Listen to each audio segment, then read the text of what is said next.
estamos de volta com o Alerj Debate de hoje, falando sobre os trens turísticos.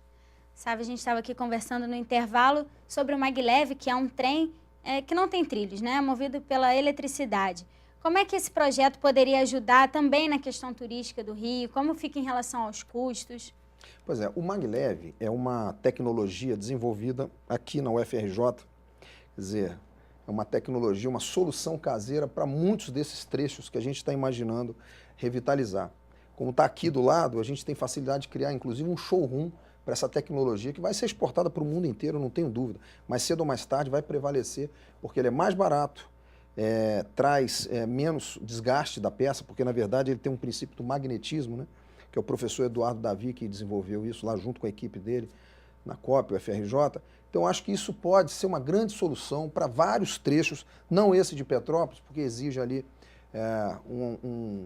um avanço sob inclinação, mas esse, por exemplo, da região da Costa Verde, ali até Ibicuí, ele funcionaria perfeitamente, por exemplo. O outro lado, a trem da Costa do Sol, que liga 5 municípios, Barra de São João, passa por Macaé, Quissamã, Carapebus, Casimiro de Abreu. Então são 5 municípios atendidos, 110 quilômetros atendido, que pode ser perfeitamente coberto por um Maglev. Isso para o turismo é interessantíssimo, porque essa região da Costa Verde e até da Costa do Sol é uma região que sofre muito com os engarrafamentos, por exemplo, né, nas altas temporadas de Carnaval, Réveillon, e as pessoas teriam uma opção excelente. Claro que sim. Você tem em qualquer cidade do mundo, vamos dar o exemplo da Europa, que tem forte tendência turística, a gente vê o transporte, você se integra ao transporte da cidade, enfim, do país.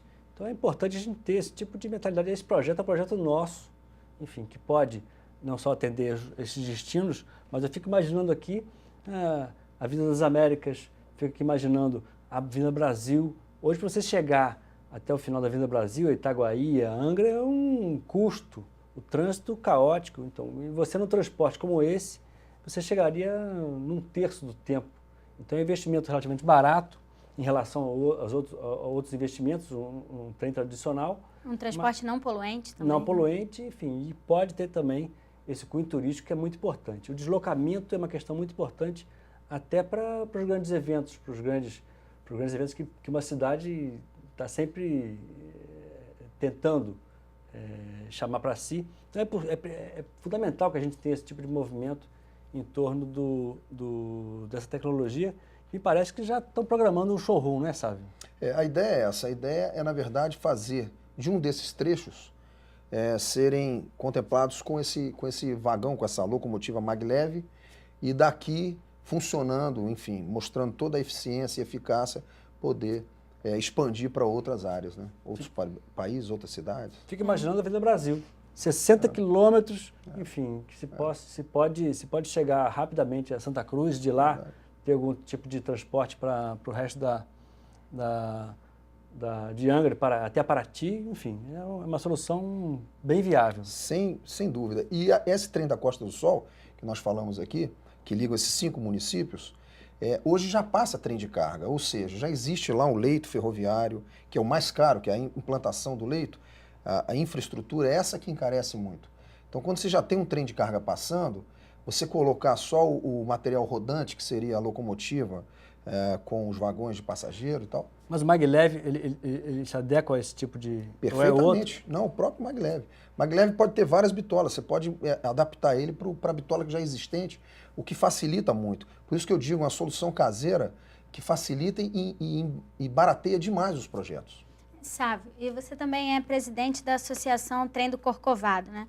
Que é um dos pontos turísticos mais importantes do Rio de Janeiro.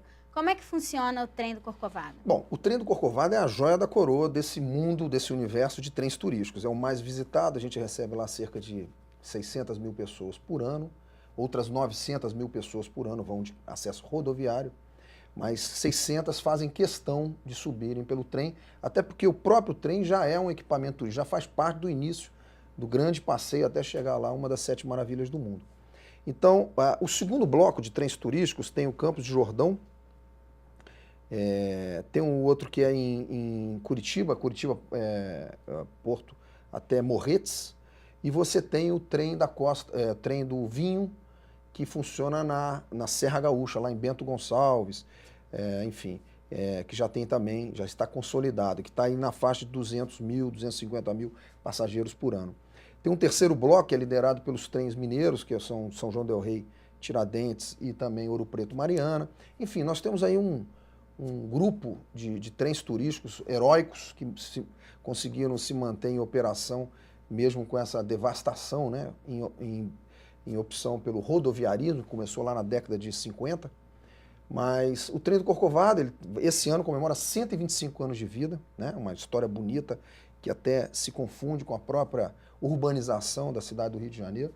Imagina, 125 anos atrás, Dom Pedro II ainda tinha enfim, o Brasil vivia na época do Império, então era uma outra sociedade e o trem do Corcovado nunca interrompeu a sua operação.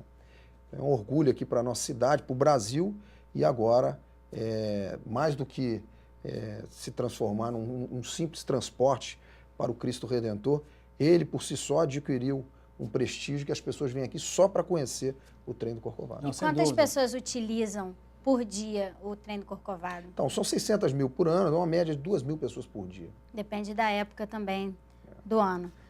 Mas é incrível porque é realmente isso. São as joias da coroa, realmente, porque é um prazer levar os amigos que não conhecem, os turistas, para fazer esse passeio. Depois do investimento dos novos vagões, enfim, a qualidade do pessoal que atende a gente ali, enfim, é um exemplo. E depois o caminho todo, com detalhes em cada um dos trechos do caminho do Corcovado, depois as escadas rolantes que ajudaram ainda mais o acesso até a imagem do Cristo. E, sabe, eu queria lhe perguntar, como é que está a questão do Hotel das Paineiras? Que eu sou um habitué ali das Paineiras e passou por uma reforma anos atrás e está meio abandonado. Como é que está essa questão do Hotel das Paineiras? Ótima pergunta. O Hotel das Paineiras tem tudo a ver com o trem, porque, na verdade, ele foi inaugurado junto com a ferrovia, no mesmo dia. Inaugurado lá em 1884, por Dom Pedro II. No dia que funcionou o trem do Corcovado, no mesmo dia. Porque o Hotel das Paineiras dá o suporte à infraestrutura que só o trem e o monumento não tem. Então, quando a gente pensa lá, com apoio do deputado João Pedro, a gente pensa fazer um grande Réveillon, ou seja, transformar aquele nosso mirante na área mais nobre da nossa cidade, e a gente tem todas as dificuldades, porque lá não tem infraestrutura para isso, o hotel se prestaria a esse apoio, a essa infraestrutura. E agora nós estamos vivendo um processo importante, que ali é Parque Nacional da Tijuca, ligado à União, ou seja, o Instituto Chico Mendes, da Biodiversidade, que a gente tem ali a chance agora, não podemos perder essa chance, de revitalizar o hotel. Está parado há 25 anos, infelizmente, uma perda para o Rio de Janeiro. E a gente falando aqui de turismo, se a gente pegar os últimos 50 anos, quantos hotéis fecharam aqui? Hotéis importantes, Verdade. por um motivo ou por outro, a gente andou para trás, um retrocesso muito E grande. o Hotel das Paineiras está fechado há muitos anos já, né? E está fechado há 25 anos, a gente não sabe entender por que aconteceu isso. E agora existe um processo de reabertura desse hotel, um investimento de 22 milhões de reais, iniciativa privada, sem nenhum recurso público, para que ele volte a funcionar com a função de hospedagem, como hotel. Não pela quantidade de quartos, mas pelo simbolismo que ele representa. Claro. E tem todo um caráter ecológico que está muito em voga, enfim, traz muita gente, o aspecto ecológico, você poder caminhar ali na coisa, participar ali do... Enfim, e isso agregado ao trem do Corcovado é um ganho, não é? Não, sem dúvida. E mais do que isso, deputado, nós estamos vivendo aqui uma fase pré-Copa do Mundo. O Hotel das Paineiras teve a sua importância, o auge, o seu clímax, exatamente recebendo e hospedando os grandes craques do Brasil, inclusive toda a seleção, não existia ainda Granja Comari, então eles usavam o Hotel das Paineiras por causa exatamente da localização privilegiada, aquele clima tropical ali naquela Mata Atlântica. Então você está falando aqui de Pelé, Jairzinho, só Verdade. onde essa turma pisou, tem que ser tombado só por isso. Meus irmãos têm foto com todos eles ali nas Paineiras, porque a gente mora em Laranjeiras, era fácil chegar ali e tem foto, todos guardam com carinho a foto com os jogadores ali, com o Didi ali no Hotel das Paineiras. Você imagina? Gente, a gente tem que fazer mais um intervalo, desculpa interromper, a gente volta com esse assunto no próximo bloco. Maravilha. Não saia daí.